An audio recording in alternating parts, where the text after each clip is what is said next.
बोलिए सदर कबीर साहिब की जय। सदर कबीर प्राकट दाम लाड़ता की जय। गुरु धनी धर्मदास साहिब की जय। चार गुरु वंश की जय। बंश्री हजूर साहिब की जय। सकल संत महात्माओं की जय। भक्त समाज की जय। सज्जनों, कल जो कथा का प्रसंग है, कल जहाँ से हम छोड़े थे वहीं से स्टार्ट करते हैं। ये 8 कारण स्थूल कारण कहे गए हैं। इसके अतिरिक्त सूक्ष्म कारण अनंत है, जिनका वर्णन यहाँ नहीं किया गया है, किंतु तत्प्रसंग में उनका वर्णन किया जाएगा। इन कारणों से द्वितीय कारण मुख्य है, जिनका सामान्य दिग्दर्शन यहाँ कराया जाता है। इतिहास में लिखा है कि दिल्ली के सिंहासन पर तगलक वंश का अंतिम बादशाह मोहम्मद तगलक हुआ। वह भारत का सम्राट बन गया। हिंदू राजाओं ने उसकी अधीनता स्वीकार कर ली, अतः राज सत्ता के मध्य से वह आर्य प्रजा को निर्दयता से शास्त्र देने के लिए हजारों यत्न करने लगा और दुष्टाचार से अनेक प्रकार के अनुचित व हिंदुओं से वसूल करने लगा और हिंदुओं को मुसलमान बनाने के लिए अखतनीय दुख देने लगा। उस समय हिंदू प्रजा की विनय प्रार्थना सुनने वाला तथा इस आपत्ति से रक्षा करने वाला एक ईश्वर के सिवाय दूसरा कोई नहीं था। अमानुषिक अत्याचार होने से कुछ हिंदुओं का परमात्मा के ऊपर से विश्वास भी उठने लगा। विक्रम संवत 668 से संवत 1663 पर्यंत अर्थात 995 वर्ष तक विदेशियों की सत्ता में भारत की आर्य प्रजा को अत्यंत दुख सहन करना पड़ा। देशद्रोही दुष्ट जयंत ने दिल्ली स्वर हिंदू सम्राट पृथ्वीराज चौहान की उन्नति को रोकने तथा नष्ट करने के लिए विचार कर गजनीपति शाहबुद्दीन घोरी का आश्रय लेकर उसे भारत पर चढ़ाई करने के लिए प्रेरित किया और वह भारतीय राजाओं में परस्पर फूटकर लाभ लेने का मौका देखकर विपुल सेना के साथ भारत पर चढ़ आया। हिंदुओं के दुर्भाग्य से उसने हिंदुस्तान तथा हिंदुओं की स्वतंत्रता ले ली। पवित्र भारत पर इस्लामी पताका फहराने लगी। तब से इस देश में आर्य प्रजा के ऊपर हजारों विपत्ति के पहाड़ टूट पड़े। असहाय दुख का कारण परस्पर विरोध होता है, जैसे एक ही पापी के पाप से समुद्र नाव डूब जाने से सैकड़ों सज्जन भी आपत्तिग्रस्त हो जाते हैं, उसी तरह एक पापी जयचंद्र के दोष से समस्त भारत आपत्ति में पड़ा गया। कहावत है कि घर फूटे गंवार लूटे।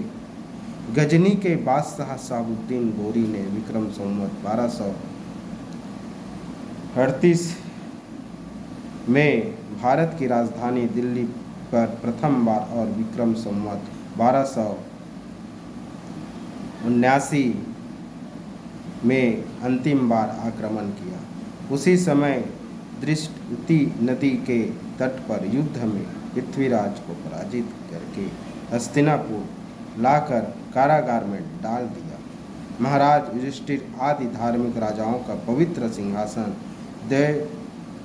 दुर्योग से मल्लेच्छंद्रों के अधीन हो गया।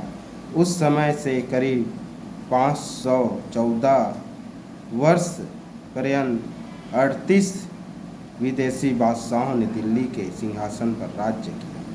वे सब बादशाह हिंदुओं के सुख को शत्रु और दुख को मित्र मानते थे। अर्थात सकल बादशाहों ने आर्य प्रजा को सत्ता में जरा भी कसर नहीं छोड़ी थी। उनमें बहुत थोड़े ऐसे बादशाह हुए जिन्होंने नीति से राज्य शासन किया। जिस जिस वंश के जो बादशाह हुए उनकी संख्या निम्नलिखित है। गौरी वंश का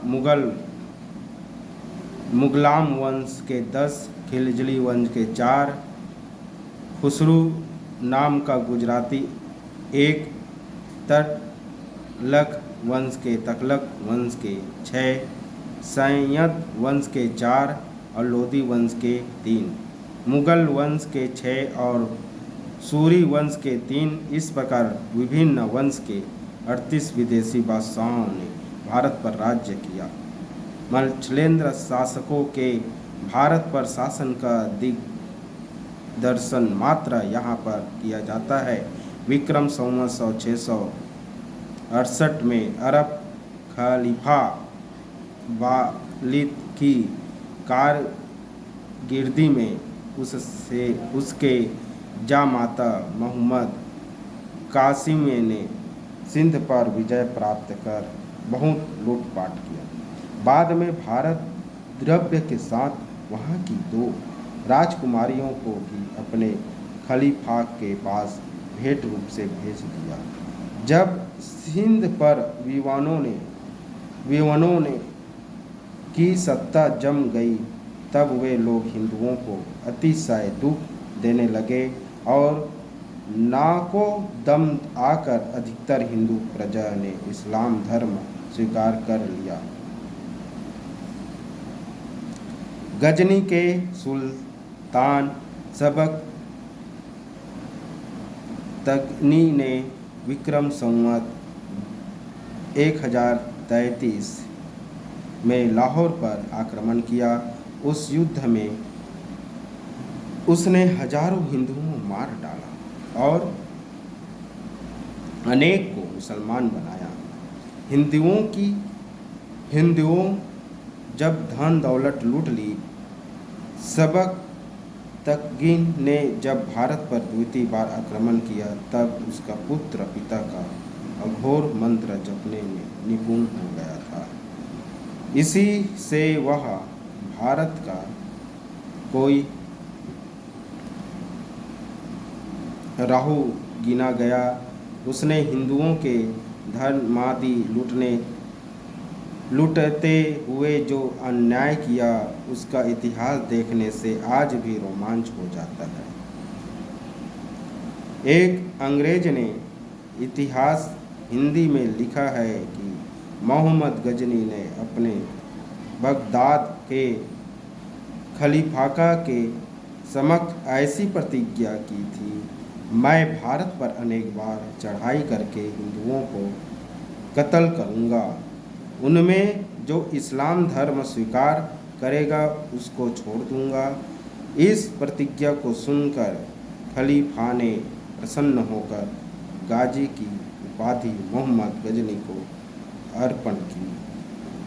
उसी प्रतिज्ञा की पूर्ति करने के लिए उसने हिंद पर अनेक बार चढ़ाई की और हिंदुओं के धन माल अर्थात सोना चांदी हीरा मोती आदि लूटकर गजनी भेज दिए एवं हिंदुओं के बाल बच्चों को दास दासी बनाकर अपने देश ले गया।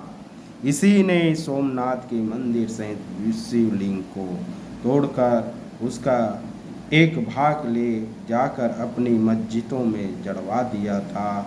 उसके पश्चात वह मथुरापुरी को 20 दिन तक लूटता रहा। सुंदर सुंदर मंदिरों को भूमिसात किया।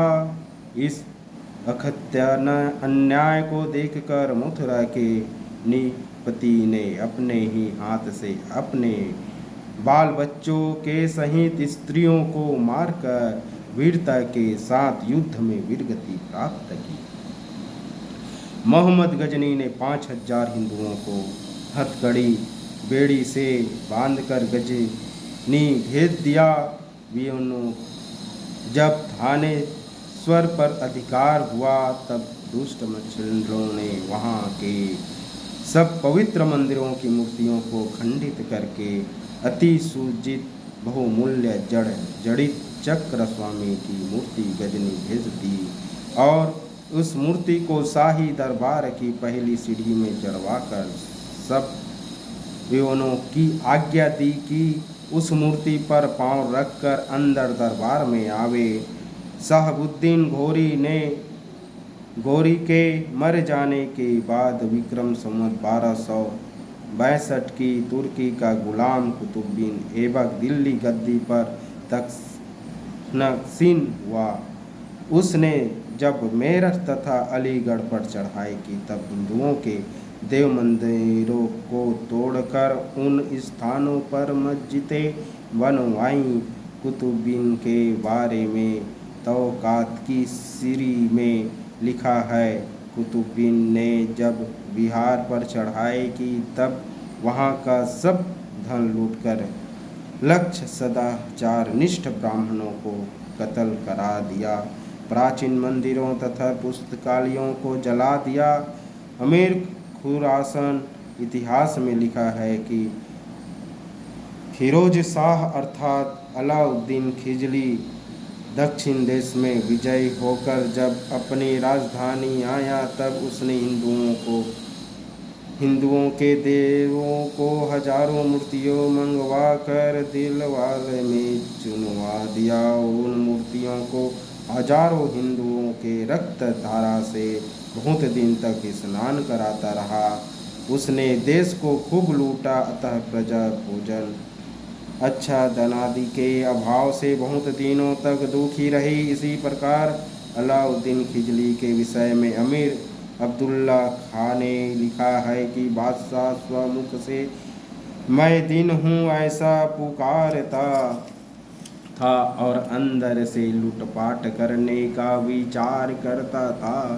उसने खंभात सहित आसपास के गुजरातों को लूटकर रक्त की नदी बहाई और सोना चांदी आदि अपार धन लूटकर गुजरात से ले गया। 20,000 हिंदुओं को मुसलमान बनाया। लूटपाट करना तो उसके लिए एक सामान्य बात थी।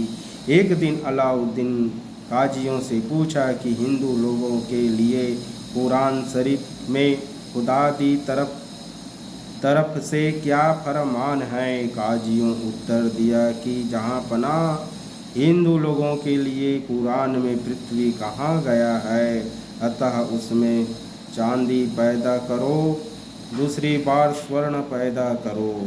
खुदा का फरमान है, हिंदू लोग मुसलमानों की सेवा करने के लिए पैदा किए गए हैं। पैगंबर साहब ने कहा कि हिंदू काफिर दीन एक मोहम्मद कबूल न करे तो उन्हें कैद करो, कत्ल करो, गुलाम बनाओ, धन दौलत लूटकर लाचार बनाओ और दीन इस्लाम में लाने के लिए अनेक तरह से तकलीफ दिया करो, जिससे उन काफिरों को मुसलमान बनने की फर्ज पड़े। काजियों का ऐसा उपदेश सुनकर अलाउद्दीन कहा, काजी साहिब, कुरान का फरमान तो ठीक है, लेकिन मैंने तो पहले से ही ऐसा हुक्म कर रखा है और अभी भी चालू है। उसके बाद उसने पटना शहर को लूटा।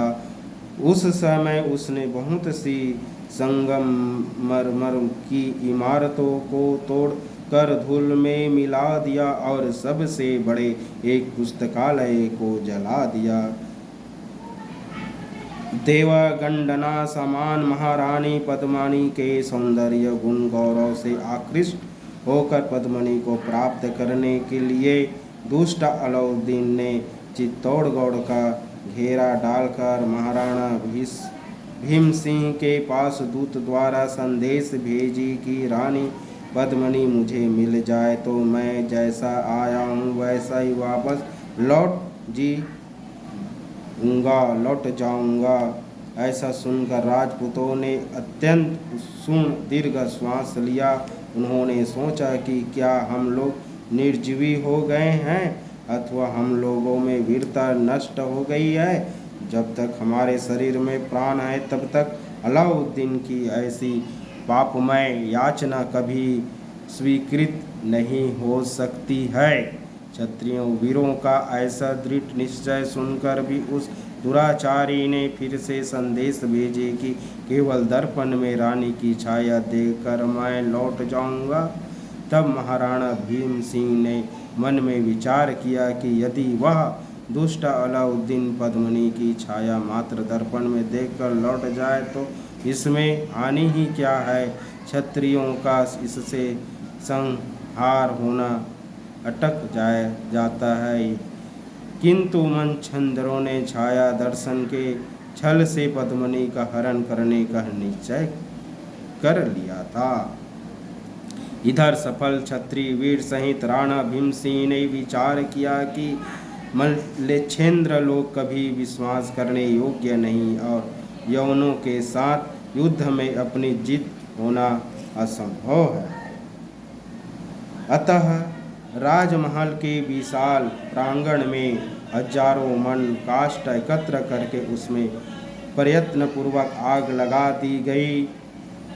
तत्पश्चात पद्मिनी आदि सकल क्षत्रियाणी स्त्रियां हर्षवर्तिम अग्नि व्रत जौहर के लिए तत्पर हो गई। अग्नि स्नान के लिए सबसे आगे रानी पद्मिनी चली। उनके पीछे सकल बाल वृद्ध युवतियां स्त्रियां अग्निकुंड के सक्षम आकर खड़ी हो गई। इस अद्भुत दृश्य को देखते हुए वहां के सकल क्षत्रिय वीरों की आंखों से रक्त रूप अश्रुओं की धारा बहने लगी। उन सबके देखते देखते क्षत्रिय कुलाभिमानी पवित्र पतिव्रत धर्मपरायण स्त्रियां एक ही बार चारों तरफ से ज्वालामान प्रचंड अग्निकुंड में कूद पड़ी और क्षण में जल कर भस्म हो गई। उसके पश्चात राजा भीम सिंह सहित सभी क्षत्रिय वीर केसरिया बाणा धारण करके युद्ध में उतर पड़े और मच्छंदनों के साथ भयंकर युद्ध करने लगे। अधिक संख्या में यौवन सैनिक राजपूतों के हाथ से मारे गए, किंतु समुद्र समान विवनों की सेना में ज्वलबिंदु सदृश राजपूतों की सेना खप गई। तब शमशान समान चित्तौड़गढ़ अलाउद्दीन ने राजसत्ता जमाई। किसी इतिहासकार का कहना है कि राजा भीम सिंह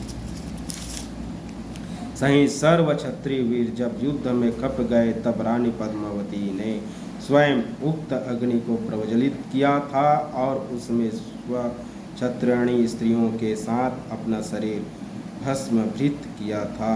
उसके बाद दुष्ट अलाउद्दीन शमशान समान चित्तौड़गढ़ में प्रवेश किया था।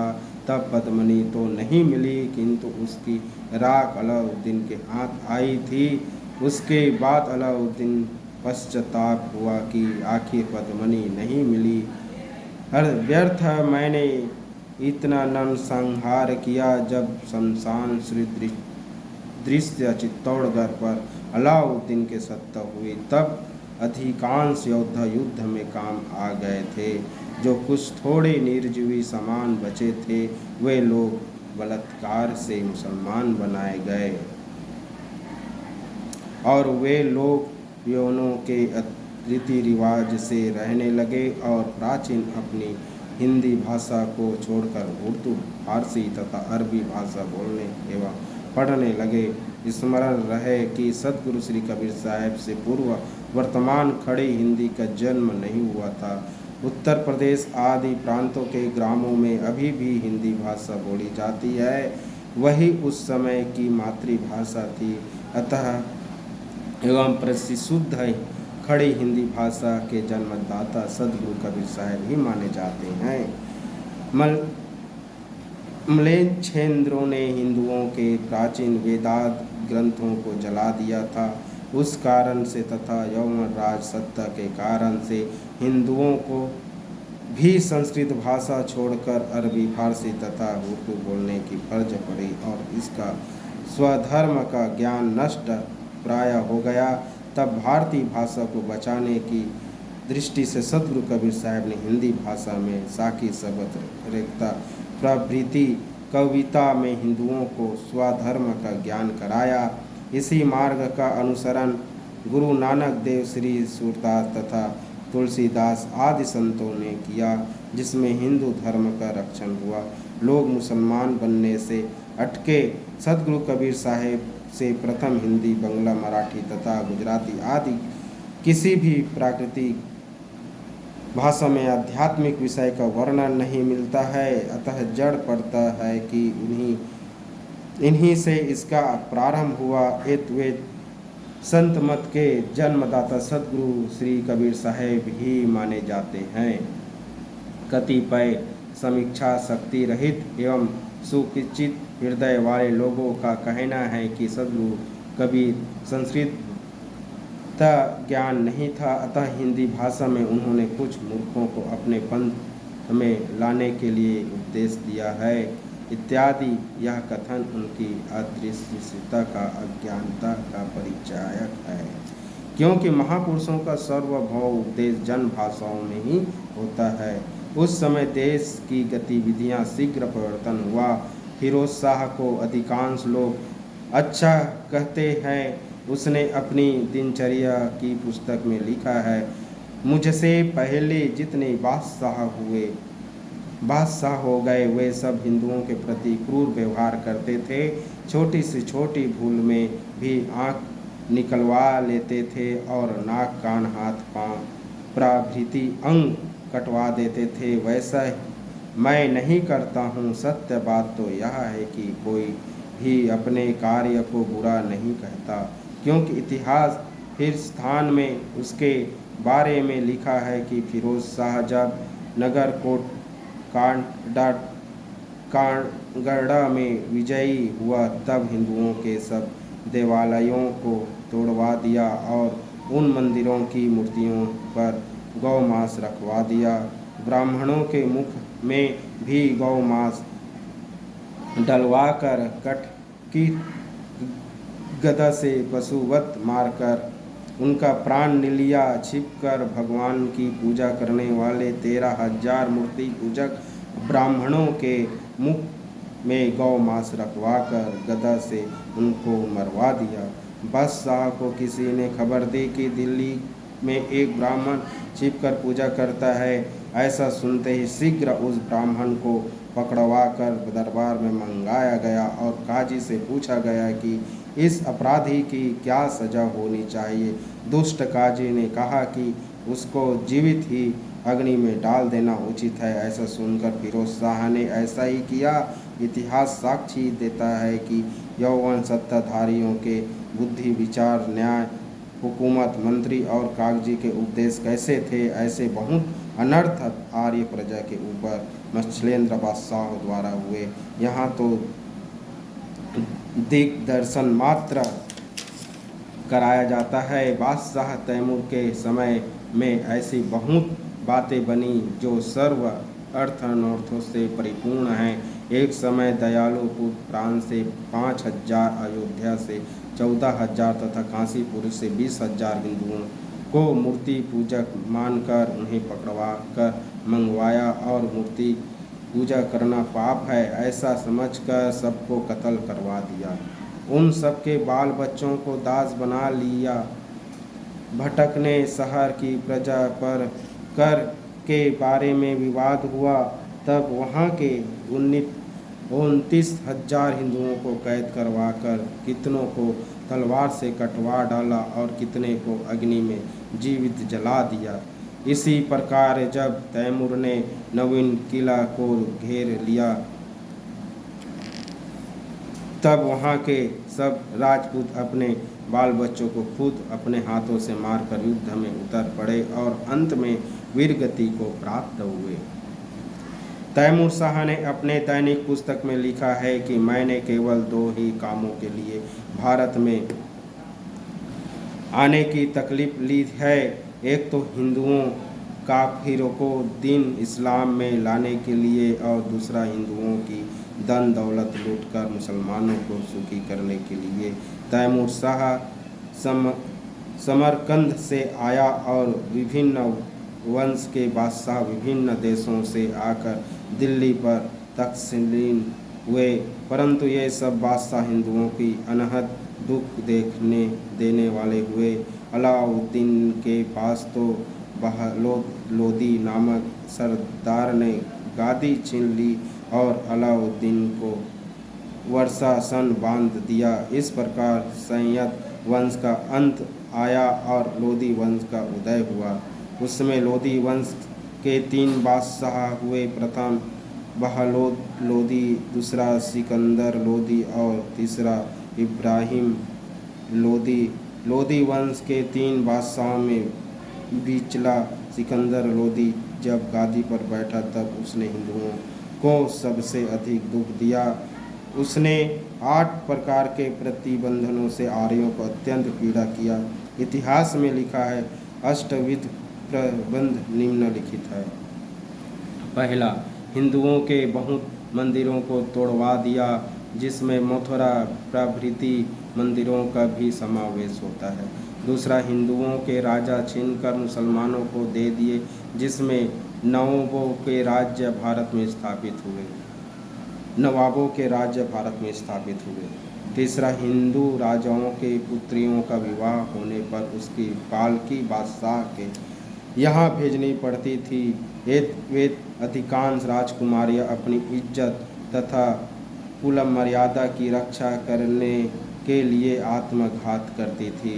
चौथा, हिंदुओं के देखते देखते यौवन लोग उनके घर में दाखिल होकर बलात्कार करते थे। ऐसे कोशित अन्याय के प्रसंग में वे लोग कुछ बोल नहीं सकते थे। पांचवा, हिंदू अपने आराध्य देवता का नाम जोर से लेवे तो उन्हें गौ मांस खिलवाया जाता था और गले पर तलवार रख दी जाती थी। छठवां, साधु संत तथा ब्राह्मणों के धार्मिक चिन्ह, कंठी, तिलक आदि तोड़वा कर उसके स्थान पर लोहे की सलाख गर्म करके दागा जाता था। सातवां, मंदिरों में घंटानाद करने पर प्राण दंड दिया जाता था। आठवां, मूली गाजर की भांति गाय काटी जाती थी और हिंदुओं से अधिक प्रमाण में कर लिया जाता था। इस भांति अनेक प्रकार के अत्याचार आर्य प्रजा पर किए जाते थे। बादशाह सिकंदर का पीर सेख्तकी था। उसने बादशाह से कहा कि खुदा ने सर्वप्रथम एक मुसलमान जाति ही बनाई है। मुसलमान से हिंदू जाति हो गई है। पहले सब मुसलमान ही थे। मुसलमान जाति से निकले हुए काफिलों को 3 काल में विहस्त मिलवा संभव नहीं, अतः सबको इस्लाम धर्म में लाना चाहिए। वे लोग बड़े दुखी हैं। यदि वे सब मुसलमान बनने को तैयार न होवे तो उन्हें हर के प्रकार से दुख देना तुम्हारा फर्ज है। एक बार और भी है कि यदि सब हिंदू मुसलमान हो जाए तो हिंदू मुसलमान झगड़ा भी मिट जाए। फिर सेख्तकी ऐसा असुप्रदेश सुनकर बादशाह सिकंदर हिंदू राजा को अत्यंत दुख देने लगा। इन असहाय दुखों से आर्य जनता त्राहि त्राहि पुकार उठी। भारतीय आर्य जनता की ऐसी दुखमय पुकार अमर धाम सत्यलोक में सत्य पुरुष सनातन परमात्मा के पास पहुंची गई और वे भी अति विलहन हो उठे, क्योंकि भक्तों का दुख भगवान से सहा नहीं जाता। तब सत्य पुरुष परमात्मा आज्ञा पुरुष से ज्ञानी पुरुष से कहने लगे कि हे ज्ञानी जी, तुम भूलोक में जाकर सत्य उपदेश द्वारा जीवों का भव सिंधु से शीघ्र उद्धार करो। उस समय महान सर्मत पुरुष के प्रकट होने की अत्यंत आवश्यकता थी, जो कि दोनों कामों सत्य उपदेश देकर परस्पर प्रीति करा सके। इस कारण से सत्पुरुष परमात्मा ने निज महान तेजोमय स्वरूप ज्ञानी पुरुष रूप से जीवों को चेताने के लिए जगत में आने का निश्चय किया।